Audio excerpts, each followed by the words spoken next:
Good morning students. आपको सारे notes videos books वगैरह मिल गई होंगी। बेसिकली थोड़ा सा मेरे बारे में बताता हूँ। मेरा नाम पुनीत है।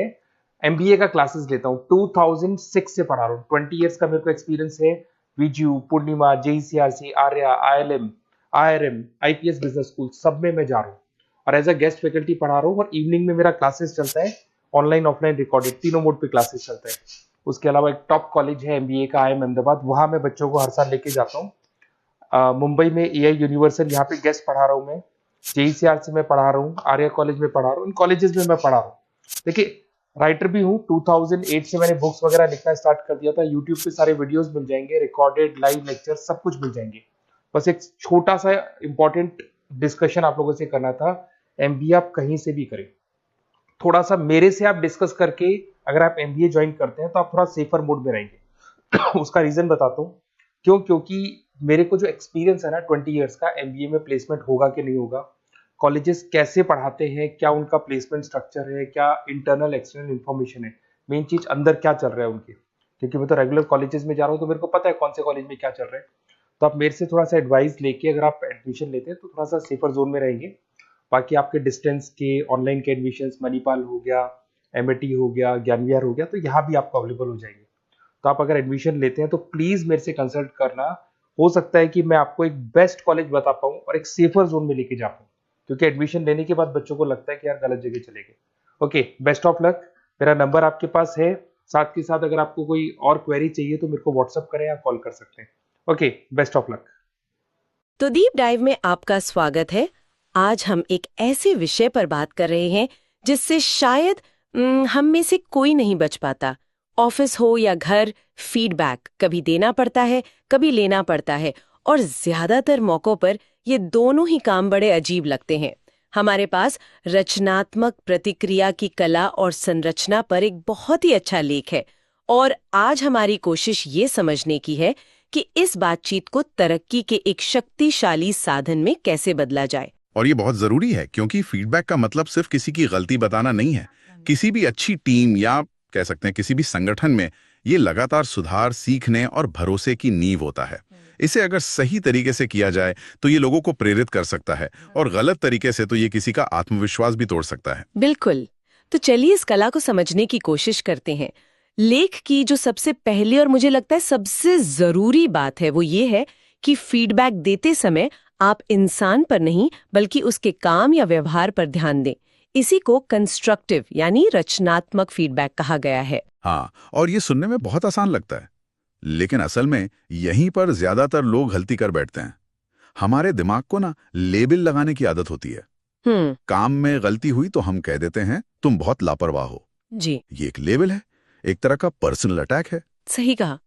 इसका एक बहुत अच्छा उदाहरण दिया गया है कि अगर किसी की रिपोर्ट में हिसाब किताब में गलतियां हैं तो तुम लापरवाह हो कहने के बजाय आप कहें मैंने देखा कि इस रिपोर्ट के आंकड़ों में कुछ गड़बड़ियां थीं, क्या आप प्लीज जमा करने से पहले इन्हें एक बार फिर से जांच लेंगे। बिल्कुल। यहाँ फोकस सीधे उस एक्शन पर है जिसे सुधारा जा सकता है। और इसके पीछे की जो साइकोलॉजी है वो बहुत दिलचस्प है। जैसे ही आप किसी को लापरवाह या गैर जिम्मेदार कहते हैं, उसका दिमाग तुरंत एक डिफेंस मोड में चला जाता है। वो आपकी बात सुनना बंद कर देता है और सिर्फ अपने बचाव के बारे में सोचने लगता है। लेकिन जब आप एक खास व्यवहार की ओर इशारा करते हैं तो आप दरअसल उसे समस्या सुलझाने के लिए एक पार्टनर बना रहे होते हैं। अच्छा, आप कह रहे हैं देखो ये एक समस्या है, चलो मिलकर इसे ठीक करते हैं। ये तो हुई सीधी और साफ बात करने की तकनीक। लेकिन मैंने एक और तकनीक के बारे में भी काफी सुना है जो थोड़ी घुमावदार है, सैंडविच मेथड। हाँ, सैंडविच मेथड, जिसमें आप अपनी आलोचना को दो तारीफों के बीच में दबाकर पेश करते हैं। हाँ, ये एक बहुत ही पॉपुलर तकनीक है। पहले कुछ अच्छा कहो, फिर सुधार की बात करो, और फिर कुछ अच्छा कहकर बात खत्म करो। जैसे कि आपकी प्रेजेंटेशन का स्ट्रक्चर बहुत अच्छा था, आपने विषय को बहुत अच्छे से पेश किया, फिर बीच में हालांकि जो वित्तीय आंकड़े थे अगर उन्हें चार्ट्स के जरिए दिखाया जाता तो दर्शकों के लिए समझना और भी आसान हो जाता, और फिर अंत में लेकिन कुल मिलाकर ये एक शानदार कोशिश थी, मुझे यकीन है कि अगली बार ये और भी बेहतर होगा। इसका मकसद साफ है, आलोचना को थोड़ा नरम बनाकर पेश करना ताकि सामने वाला उसे आसानी से स्वीकार कर लें। पहली तारीफ उसे बातचीत के लिए तैयार करती है, और आखिरी तारीफ ये पक्का करती है कि वो बातचीत के बाद हतोत्साहित महसूस ना करे। लेकिन क्या इसमें ये खतरा नहीं है कि लोग सिर्फ तारीफ सुनकर मुख्य आलोचना को नजरअंदाज कर दें? बिल्कुल। या फिर अगर कोई समझदार है तो उसे थोड़ा बनावटी या चालाकी भरा नहीं लगेगा? ये एक बहुत जरूरी सवाल है और इस विधि की सबसे बड़ी आलोचना यही है। अगर इसका इस्तेमाल बार बार किया जाए या मतलब बेमन से किया जाए तो लोग इसे पहचानने लगते हैं। वो समझ जाते हैं कि जैसे ही आप तारीफ करना शुरू करते हैं उसके बाद जरूर कोई लेकिन आने वाला है। हाँ, वो उस लेकिन का इंतजार करने लगते हैं। एग्जैक्टली। और ऐसे में तारीफ का भी कोई मतलब नहीं रह जाता और आलोचना का असर भी कम हो जाता है। इसलिए इसका इस्तेमाल बहुत सोच समझ कर करना चाहिए। शायद उन लोगों के लिए ये ज्यादा कारगर हैं जो बहुत सेंसिटिव हैं या जब फीडबैक बहुत छोटा मोटा हो। अच्छा, गंभीर या जरूरी मुद्दों के लिए सीधी और रचनात्मक विधि ही हमेशा बेहतर होती है। तो मतलब एक ही तरीका हर जगह काम नहीं करता, आपको स्थिति और व्यक्ति के हिसाब से अपना तरीका चुनना पड़ता है। लेख में एक और व्यापक तरीके का भी जिक्र है, 360 डिग्री फीडबैक। ये क्या है? ये एक बहुत ही दिलचस्प प्रक्रिया है। इसमें आपको फीडबैक सिर्फ आपके मैनेजर से नहीं मिलता, बल्कि आपके साथ काम करने वाले सहकर्मी, आपके नीचे काम करने वाले लोगों और कभी-कभी तो ग्राहकों से भी मिलता है। और इन सब के साथ साथ आप खुद का भी मूल्यांकन करते हैं। तो इसका फायदा क्या है? इतने सारे लोगों से राय लेने का मतलब क्या है? इसका सबसे बड़ा फायदा ये है कि आपको अपने काम करने के तरीके की एक बैलेंस तस्वीर मिलती है। हो सकता है आपका मैनेजर आपके काम से खुश हो, लेकिन आपकी टीम को आपके साथ काम करने में मुश्किल आती हो। हाँ, या हो सकता है आप खुद को एक बेहतरीन कम्युनिकेटर समझते हो, लेकिन आपके सहकर्मियों को लगता हो कि आप अपनी बात ठीक से नहीं समझा पाते। जब एक ही तरह का फीडबैक कई अलग अलग जगहों से आता है तो आप उसे नजरअंदाज नहीं कर सकते। ये आत्मजागरूकता यानी सेल्फ अवेयरनेस बढ़ाने का एक बहुत शक्तिशाली तरीका है। ये तो बहुत गहरी बात है। तो हमने फीडबैक देने के कुछ बेहतरीन तरीकों को तो समझ लिया, लेकिन ये कहानी का सिर्फ एक पहलू है। अगर दूसरा इंसान सुनने को ही तैयार ना हो तो सबसे अच्छी तकनीक भी फेल हो जाएगी। तो चलिए अब सिक्के के दूसरे पहलू को देखते हैं, फीडबैक को सही तरीके से लेना। हाँ, और शायद ये देने से भी ज्यादा मुश्किल काम है। क्यों?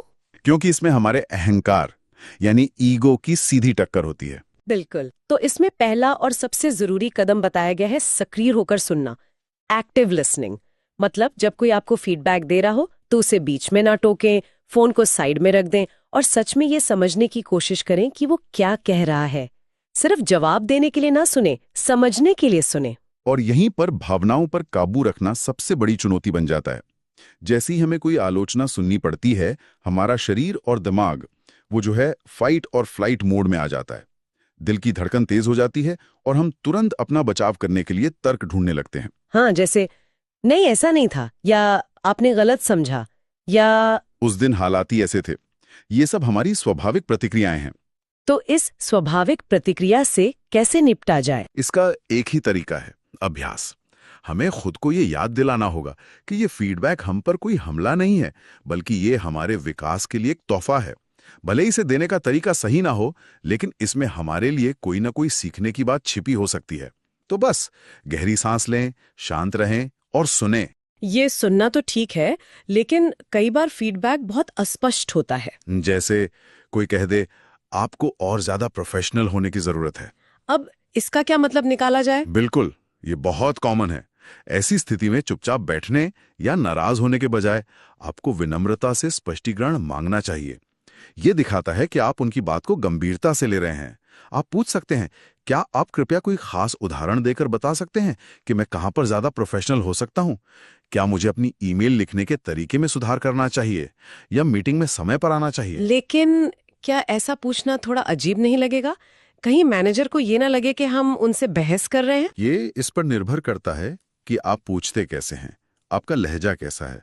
अगर आपका लहजा रक्षात्मक है तो उन्हें ऐसा लग सकता है, लेकिन अगर आप सच में मतलब उत्सुकता से पूछते हैं तो ये दिखाता है कि आप सुधार करने के लिए कितने गंभीर हैं। एक अच्छा मैनेजर हमेशा ऐसे सवालों की सराहना करेगा, क्योंकि वो भी चाहता है कि उसका फीडबैक असरदार हो। सही बात है। स्पष्ट उदाहरण मांगना आपको अटकलें लगाने से बचाता है और आपको सुधार के लिए एक ठोस रास्ता दिखाता है। ठीक है, तो हमने ध्यान से सुन लिया, स्पष्टीकरण भी मांग लिया। अब आगे क्या? अब आता है सबसे जरूरी हिस्सा, जिसके बिना ये पूरी प्रक्रिया बेकार है। वो है चिंतन और कार्यवाही, रिफ्लेक्शन और एक्शन। उस फीडबैक को लेकर शांति से बैठें और सोचें, क्या इसमें कोई सच्चाई है? क्या ये पहली बार है जब आपको ऐसा कुछ सुनने को मिला है, या पहले भी किसी और ने इसी तरह का इशारा किया है? हो सकता है फीडबैक 100% सही ना हो, लेकिन क्या उसमें 10% भी सच्चाई है जिस पर आप काम कर सकते हैं? और सिर्फ सोचने से काम नहीं चलेगा। बिल्कुल नहीं। सोचना जरूरी है, लेकिन काफी नहीं है। एक बार जब आप ये तय कर लें कि किस क्षेत्र में सुधार की जरूरत है, तो एक एक्शन प्लान बनाएं। छोटे छोटे लक्ष्य निर्धारित करें। अगर फीडबैक आपके कम्युनिकेशन स्किल्स को लेकर है, तो आप लक्ष्य बना सकते हैं कि अगली टीम मीटिंग में आप कम से कम एक नया आइडिया जरूर पेश करेंगे। या अगर फीडबैक काम में विस्तार पर ध्यान देने को लेकर है, तो आप हर रिपोर्ट भेजने से पहले उसे किसी सहकर्मी से पढ़वाने का नियम बना सकते हैं। हाँ, ये बहुत प्रैक्टिकल स्टेप्स है। बिना कार्रवाई के फीडबैक सिर्फ हवा में कही गई बातें बनकर रह जाता है। और इस पूरी प्रक्रिया का एक आखिरी कदम, जिसे हम अक्सर भूल जाते हैं, वो है आभार व्यक्त करना। हाँ, और ये बहुत शक्तिशाली है। चाहे फीडबैक आपको पसंद आया हो या नहीं, उस व्यक्ति को धन्यवाद कहें जिसने आपको ये देने के लिए समय और हिम्मत जुटाई। ये कहने से कि इस फीडबैक के लिए शुक्रिया, मैं इस पर जरूर सोचूंगा, आप न सिर्फ अपनी परिपक्वता दिखाते हैं, बल्कि आप भविष्य में भी लोगों को आपको ईमानदारी से फीडबैक देने के लिए प्रोत्साहित करते हैं। आप एक खुला दरवाजा बना रहे हैं, दीवार नहीं। तो आज की हमारी चर्चा से एक बात तो बिल्कुल साफ है, फीडबैक एक कौशल है, एक कला है जिसे सीखा जा सकता है। ये एक दो तरफा सड़क है, जहां देने वाले की जिम्मेदारी है कि वो रचनात्मक हो, और लेने वाले की जिम्मेदारी है कि वो खुला दिमाग रखे। और इस पूरी प्रक्रिया का मकसद किसी को नीचा दिखाना नहीं, बल्कि मिलकर आगे बढ़ना है। हाँ, ये पूरी तरह से सही सारांश है। और अगर मैं श्रोताओं के लिए एक अंतिम विचार छोड़ना चाहूं, तो वो ये होगा। हमने अभी तक पेशेवर माहौल में लोगों के बीच फीडबैक की बात की है, लेकिन सोचिए, अगर हम इन्हीं सिद्धांतों को अपने जीवन से मिलने वाले फीडबैक पर लागू करें तो क्या होगा? अच्छा, जैसे जब कोई रिश्ता ठीक से काम नहीं करता, या जब हम अपने किसी लक्ष्य में असफल हो जाते हैं, तो वो भी तो एक तरह का फीडबैक ही है। हम अक्सर उसे अपनी पहचान पर एक हमले के रूप में देखते हैं और दुखी हो जाते हैं। लेकिन क्या हम रुककर बिना रक्षात्मक हुए उससे सीख सकते हैं? क्या हम पूछ सकते हैं, यहां मेरे किस व्यवहार या सोच को बदलने की जरूरत है? अगर हम अपने जीवन के अनुभवों को एक कठोर आलोचक के बजाय एक रचनात्मक कोच की तरह देखना शुरू कर दें, तो शायद हमारा व्यक्तिगत विकास कहीं ज्यादा तेजी से हो सकता है।